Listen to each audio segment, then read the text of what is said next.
They towed my rescue animals and slapped me with a $4,500 fine, all because I wouldn't join their precious HOA. But they never expected a small farmer like me to expose their entire corrupt operation. What would you do if a power-hungry neighbor tried to steal the land your family has owned for generations?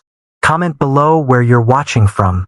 I sprinted across my muddy yard in pajamas when I heard Biscuit, my miniature pony, making scared noises. A huge tow truck with county enforcement, painted on the side, was backing up to my barn at 7 a.m.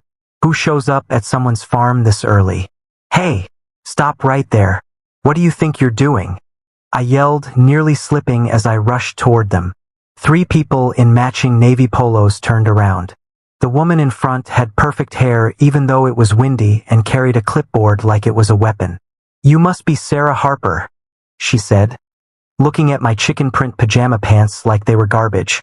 "I'm Judith Mercer, president of Willow Creek Estates Homeowners Association. You've ignored our notices for 3 months now." I blinked in confusion. What notices? And what homeowners association? I don't belong to any HOA. My family has owned this farm for over 40 years. Judith's fake smile didn't reach her eyes. The county rezoned this entire area last quarter. Your property is now officially part of our community, which means you must follow our rules. She handed me a thick envelope. "This is your final warning regarding unauthorized livestock." My stomach dropped as I opened it. Inside was a bill for $2,300 in back dues, and a notice that all farm animals must be removed immediately. This is ridiculous. You can't just decide my farm belongs to your fancy neighborhood. I was here first. I clutched the papers, noticing my hands were shaking. "Actually, we can." A tall man in an expensive suit stepped forward from behind the tow truck. "I'm Tyler Mercer, Willow Creek Development LLC. The county commissioners approved our petition to incorporate all properties within these boundaries." He unfolded a map showing my 5 acres completely surrounded by their new development. I realized my farm was now an island in a sea of cookie-cutter houses that had sprung up over the last year. Houses that wanted nothing to do with the sight or smell of actual farm animals. "Look, Ms. Harper," Judith said, checking her diamond-crusted watch. "We've given you ample time to comply. Your grandfather clause expired when district lines were redrawn. Today we're authorized to remove all non-compliant animals." 2 men in work uniforms approached my barn where my 6 rescue chickens, 3 goats, and 2 miniature ponies had lived peacefully for years. My dog Rusty started barking wildly, sensing something was wrong. "You can't take my animals. That's stealing." I blocked the barn door with my body. "It's not stealing. It's enforcement." Judith handed me an official-looking document with a county seal. "This order authorizes removal of prohibited livestock. You can retrieve them from the county facility after paying your outstanding HOA violations." I quickly scanned the paper, panic rising in my chest. It looked real, signed by a Commissioner Phillips. How could this be happening? "I'm calling the sheriff," I said, pulling out my phone with trembling fingers. "Go ahead," Tyler smirked. "The sheriff's department is aware of today's enforcement action." 20 minutes later, Sheriff Jenkins arrived. I explained the situation, expecting him to stop this madness. Instead, he looked uncomfortable. "I'm sorry, Sarah, but their paperwork appears in order. The county did rezone this area." He lowered his voice. "Nothing I can do officially right now." Couldn't believe my ears. "Tom, you've known me since high school. These animals are my life. Get proper legal advice," he whispered before walking back to his car. Meanwhile, the workers had already loaded my terrified chickens into cages. My oldest goat, Mabel, bleated in fear as they pulled her from the barn. "Stop. At least let me help so they're not scared," I begged, tears streaming down my face. Judith checked items off her clipboard, unmoved by my distress. "You have 30 days to bring your property into compliance with HOA standards. That includes removing that eyesore of a barn, painting your house an approved color, and installing proper landscaping." When they reached for Biscuit, my 17-year-old rescue pony with arthritis, I lost it. "He's too old to be moved like this," Please, he needs special care. Rules are rules, Judith replied coldly. I watched helplessly as they loaded my beloved animals into vehicles. Neighbors from the new houses gathered on their perfect lawns to stare. Not one offered to help. Before driving away, Judith handed me another paper. Your total violations come to $4,500. Pay within 2 weeks or we'll place a lien on your property. As the trucks disappeared down my driveway with my frightened animals, I noticed Tyler taking photos of my property from different angles.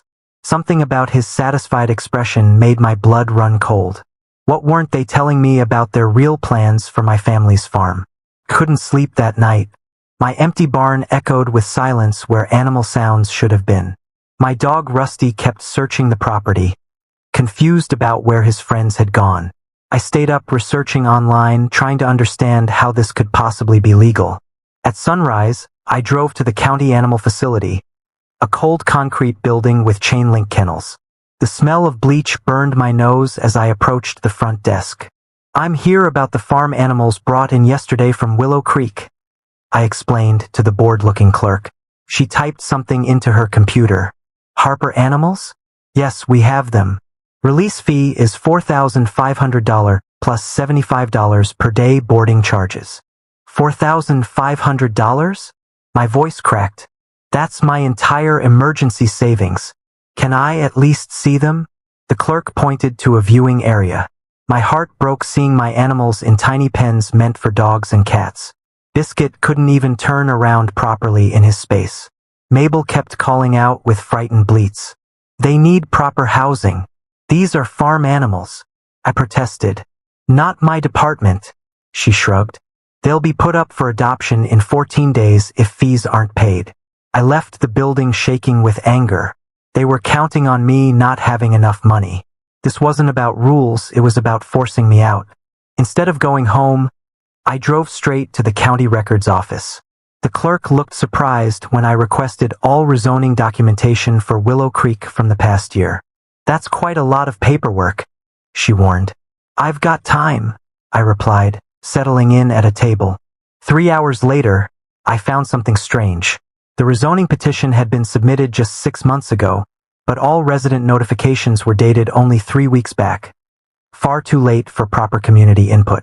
Even more suspicious, Commissioner Phillips had fast-tracked the approval despite environmental concerns raised by county staff. I photographed everything with my phone, then headed to the library to use their computer.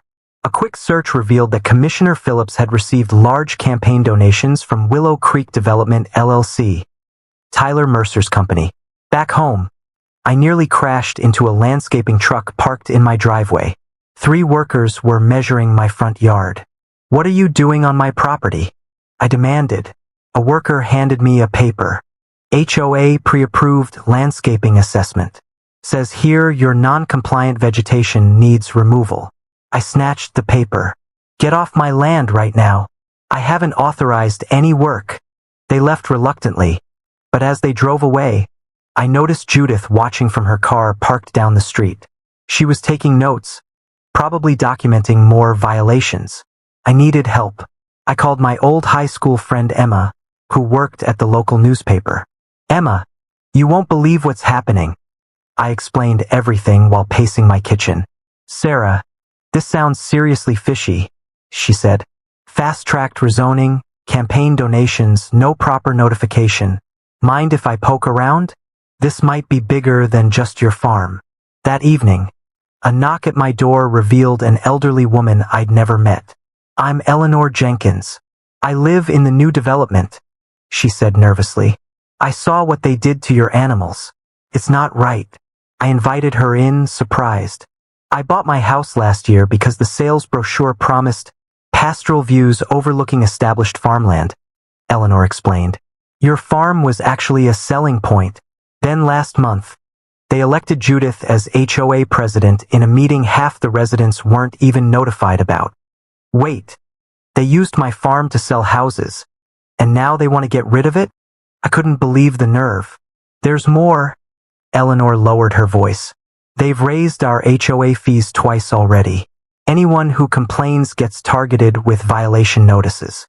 And yesterday at the grocery store, I overheard Tyler Mercer talking about Phase 2 of development, luxury homes where your property sits.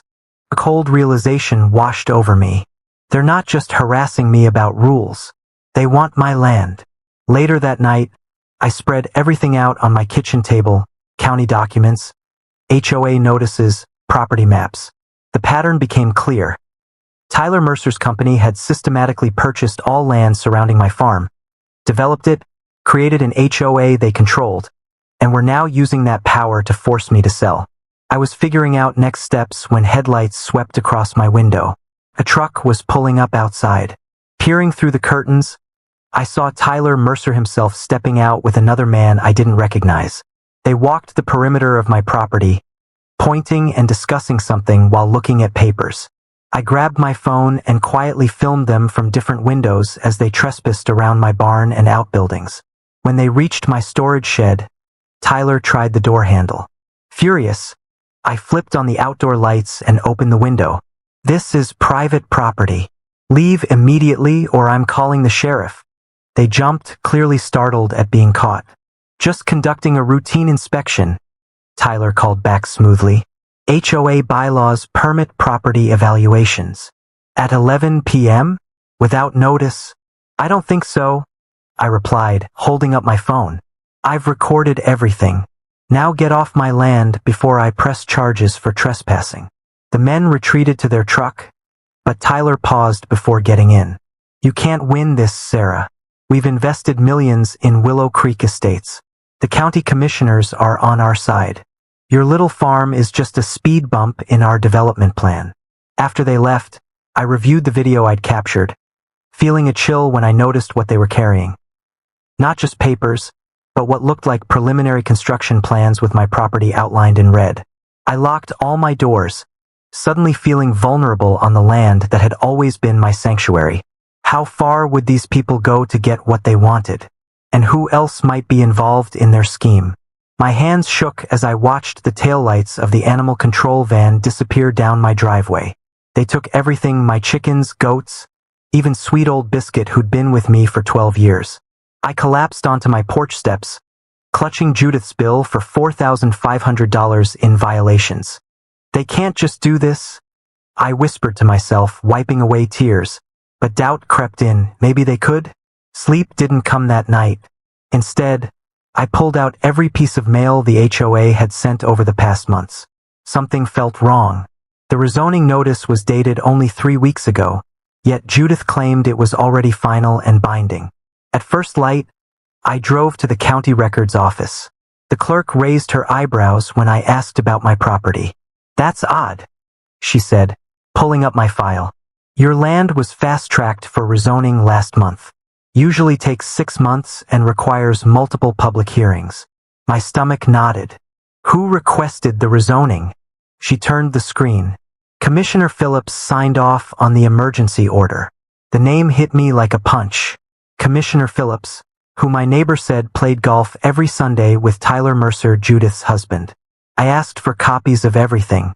While the clerk printed documents, I noticed a glossy brochure for the estates at Willow Creek on the counter. I flipped through it, stopping cold at a map of the development.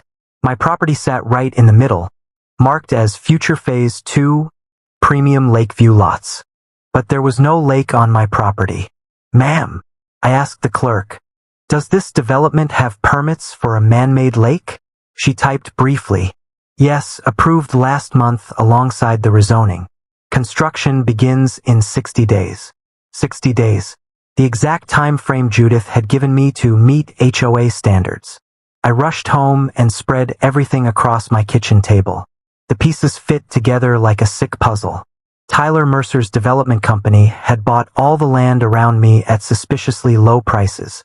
Their fancy houses were selling for triple what they'd paid, all advertising exclusive countryside views that faced my farm. But the real money would come from Phase 2. Once they built their artificial lake, right where my house stood, those waterfront properties would be worth millions. My hands trembled as I studied the HOA bylaws they'd sent. Page 43, in tiny print, properties failing to meet standards after 60 days of notification may be subject to community acquisition through eminent domain proceedings. They weren't trying to make me join their HOA. They were trying to force me out. The animal seizure wasn't about violations. It was about breaking me financially. I made 3 calls that night. First to the bank, where I learned my mortgage suddenly had a disputed title flag. Second to the tax assessor, discovering my property taxes had mysteriously doubled.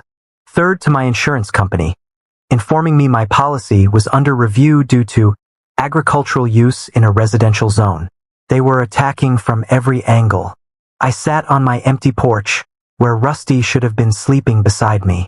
My family had owned this land for generations. My grandfather had taught me to ride horses in the very field where Judith now wanted to build vacation homes. I nearly jumped when my phone pinged with an email notification. Interested in your story. Do you have documentation? Margot Rivera, investigative reporter. I'd almost forgotten about the tip I'd sent to the local paper. My fingers hovered over the reply button. If I fought back, what else would they take from me? But if I didn't, a car slowed on the road. Through the darkness, I recognized Judith's SUV. She wasn't driving past. She was stopping, taking photos of my property, planning her next move. That decided it. I hit reply and began typing. I have everything you need. When can we meet? My kitchen table disappeared under stacks of documents as Margot fired questions at me. Her fingers flew across her laptop keyboard, pausing only to push her glasses back up her nose. This is bigger than I thought, she said, pointing to the HOA formation papers. Look at these signatures. Half of them are from people who don't even own property in the development yet. I passed her the zoning maps. They need my land for their lake. Without it, the whole project falls apart. Margot's story hit the front page Tuesday morning. Questionable HOA tactics target historic farm. By noon, my phone wouldn't stop ringing.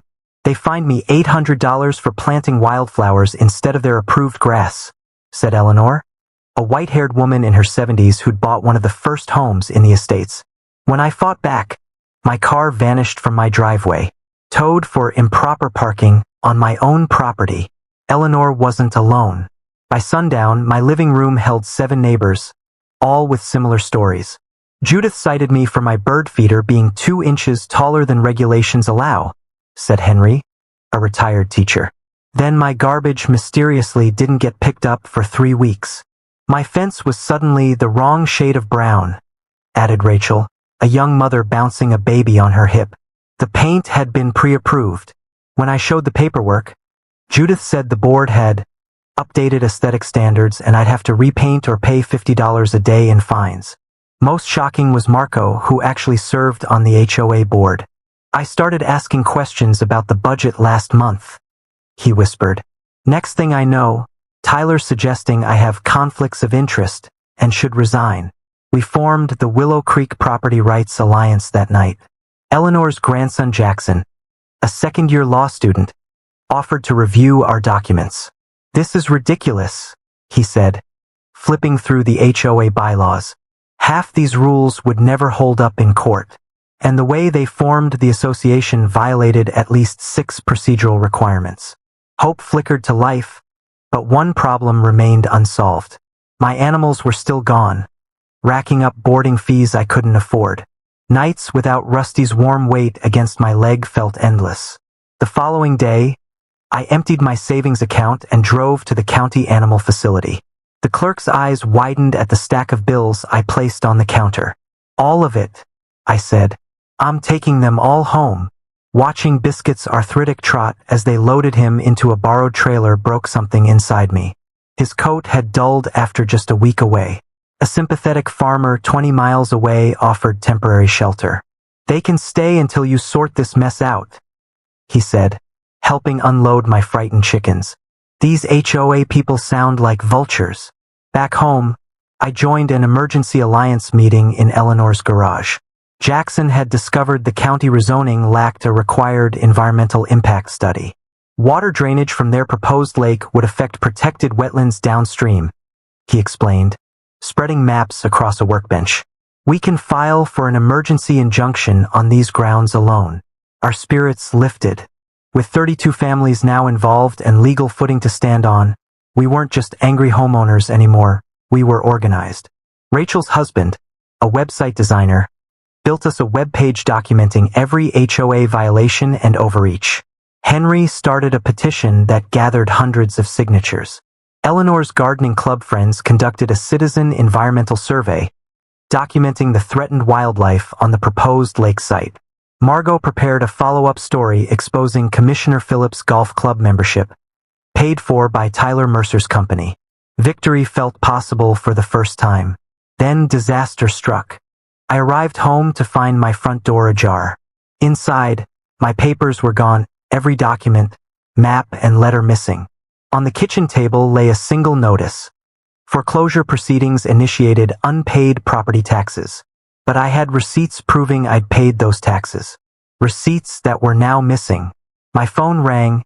Eleanor's panicked voice came through. Someone leaked everything. Judith just sent an HOA-wide email addressing our baseless conspiracy theories point by point. She knows all our plans. Before I could respond, headlights swept across my windows. 3 black SUVs pulled into my driveway, doors opening in unison. The county sheriff stepped out first, followed by Judith, her perfect bob haircut unmoved by the evening breeze. Behind them stood Tyler Mercer, a satisfied smile spreading across his face as he clutched a folder stamped with the county seal. My hands shook as I stared at the foreclosure notice. They were trying to steal my home now. I ripped the paper down and slammed my door so hard the windows rattled. No more playing nice. I called Margot immediately. "They're coming after my house," I said, voice cracking. "I have proof I paid those taxes." "This is exactly what we needed," Margot replied, surprising me. "We've got them on paper committing fraud now. Meet me at the coffee shop in 20 minutes. Margot arrived with her laptop and a gleam in her eye. "Breaking news," she said, turning her screen toward me. The headline made my jaw drop. Willow Creek corruption. HOA president and county officials linked to land grab scheme. Her investigation had uncovered dozens of text messages between Commissioner Phillips, the county clerk, and the Mercers. They had been planning this takeover for over a year, targeting not just me but 5 other longtime property owners whose land they wanted. "Your tax receipts prove they falsified county records," Margot explained. "That's a felony." My phone buzzed with call after call as the story spread. Neighbors I'd never met offered support. 3 different lawyers contacted me wanting to help. But the most shocking call came from a number I didn't recognize. "Ms. Harper? This is Harold Jenkins. I live next door to the Mercers," said a nervous voice. "I've been recording their HOA meetings for months. They've been planning this whole thing in secret sessions after the regular meetings end." I gripped my phone tighter. "Do you have proof?" "Better than proof," he whispered. "I have Judith on tape saying they'd use whatever means necessary to force the old farm lady out, and Tyler laughing about how they'd make a fortune once we get that eyesore farm rezoned for luxury homes." I met Harold that afternoon in the back of the library. He was a thin, nervous man who kept looking over his shoulder. "My wife and I bought our retirement home here because we loved the country feel," he explained.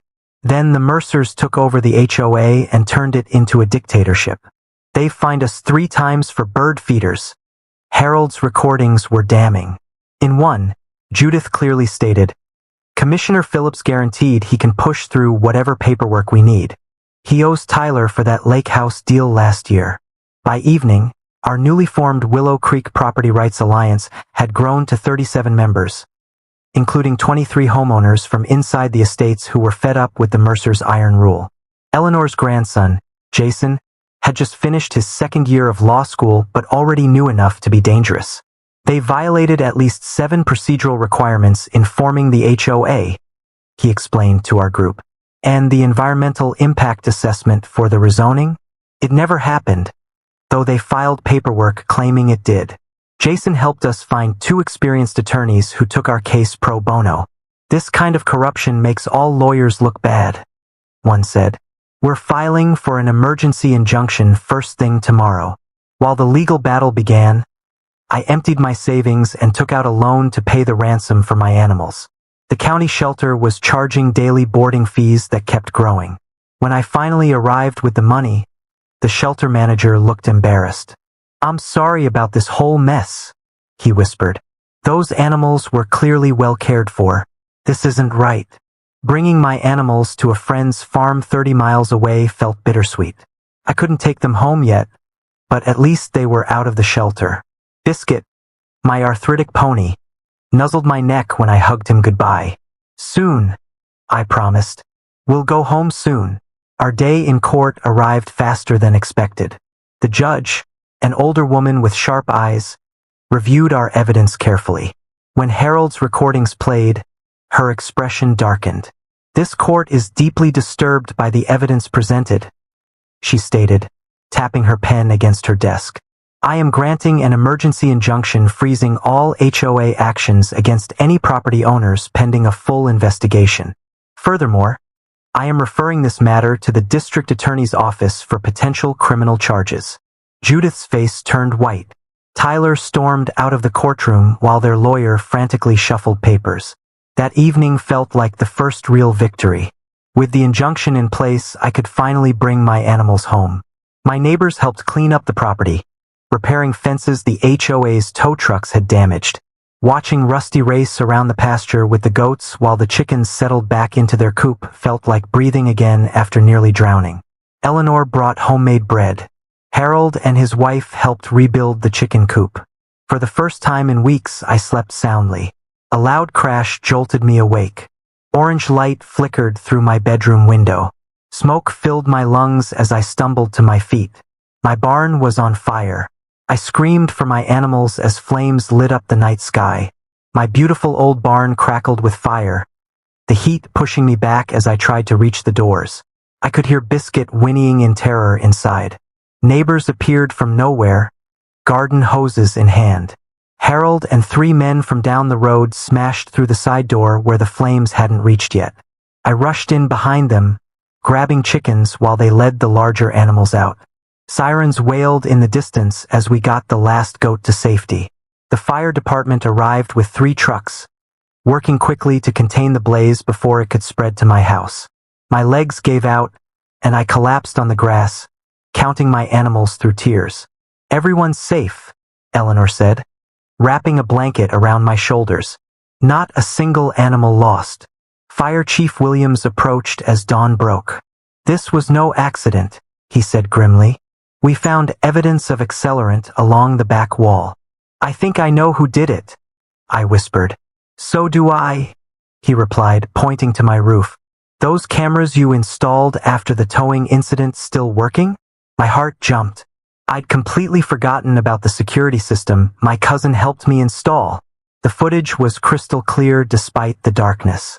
There was Tyler Mercer, hoodie pulled up, skulking away from my property at 3:42 a.m., a gas can in his hand. He even looked directly at one camera before disappearing into the woods that connected our properties. When the police arrived to review the footage, they brought something unexpected: a search warrant for the Mercers' home. Apparently, Margot's story had prompted someone inside the county offices to come forward with proof that Commissioner Phillips had been taking bribes. "We found the matching gas can in their garage," Officer Rivera told me that afternoon. "Still had traces of accelerant that matches what was used on your barn. We arrested both Mercers an hour ago." The news spread through Willow Creek like wildfire. Commissioner Phillips resigned that same day, citing mysterious health concerns. The county board called an emergency session and voted unanimously to reverse the suspicious rezoning. My phone wouldn't stop buzzing with supportive messages. Local businesses offered to donate materials to rebuild my barn. A contractor from 3 towns over volunteered his crew for the weekend. "My grandpa had a farm the developers pushed him off of," he explained. "Not happening to anyone else if I can help it." The criminal case against the Mercers moved quickly. With the evidence mounting, their lawyer pushed for a plea deal. They admitted to fraud, corruption, filing false documents, and arson. Tyler received 5 years in prison, while Judith got 3 years plus probation. But something even more amazing happened within the estates itself. With the corrupt board removed, the homeowners called for a community vote. The result stunned everyone. They voted 87% in favor of dissolving the HOA entirely. We bought homes here for the peaceful countryside, not to police each other's garden gnomes, explained the new neighborhood representative, a retired teacher named Martin. Most of us hated those silly rules anyway. The rebuilding of my barn became a community project. People I'd never met showed up with tools and food. Children helped paint the new walls bright red. Even the mayor came by, apologizing for the county's failure to protect longtime residents from predatory development. For months after the fire, the barn stood complete, bigger and better than before. We held a community picnic to celebrate, and over 100 people attended. Kids laughed as they fed carrots to my miniature ponies. Families gathered eggs from my chicken coop. Eleanor taught a group how to milk goats. The biggest surprise came when Martin approached me with an official-looking document. The homeowners of the former estates took up a collection, he explained. We bought the Mercer's property at the county auction after it was seized. I stared at him, confused. We're donating it to be placed in a permanent land trust, he continued, as a community garden and animal therapy space. We're hoping your ponies might be regular visitors. Tears filled my eyes as I nodded. 1 year later, my farm has transformed in ways I never imagined. The heritage apple trees I planted along my property line, now with permanent agricultural protection status, are beginning to blossom. Eleanor teaches gardening classes twice weekly in my eastern field. The former HOA clubhouse has become a weekend farmers market where I sell eggs and goat milk soap. The Mercer's massive corner lot now hosts therapy sessions where children with disabilities ride my gentle ponies. Seniors from the retirement home tend raised garden beds filled with vegetables. The sign at the entrance simply reads, Willow Creek Community Farm, all welcome. Sometimes at sunset, I sit on my porch with Rusty beside me, watching families stroll along the new walking paths that connect all our properties. Children stop to pet the goats or collect eggs under my supervision. You know what the funny thing is? Harold said to me recently. They wanted to kick you out to build more houses to sell their perfect community vision. Instead, they created something much better by bringing us all together to fight them. I smiled as I watched Biscuit give pony rides to 3 delighted children. The only community standard we need is posted right there, I said, pointing to the hand-painted sign by my freshly painted farm entrance. Be kind or leave.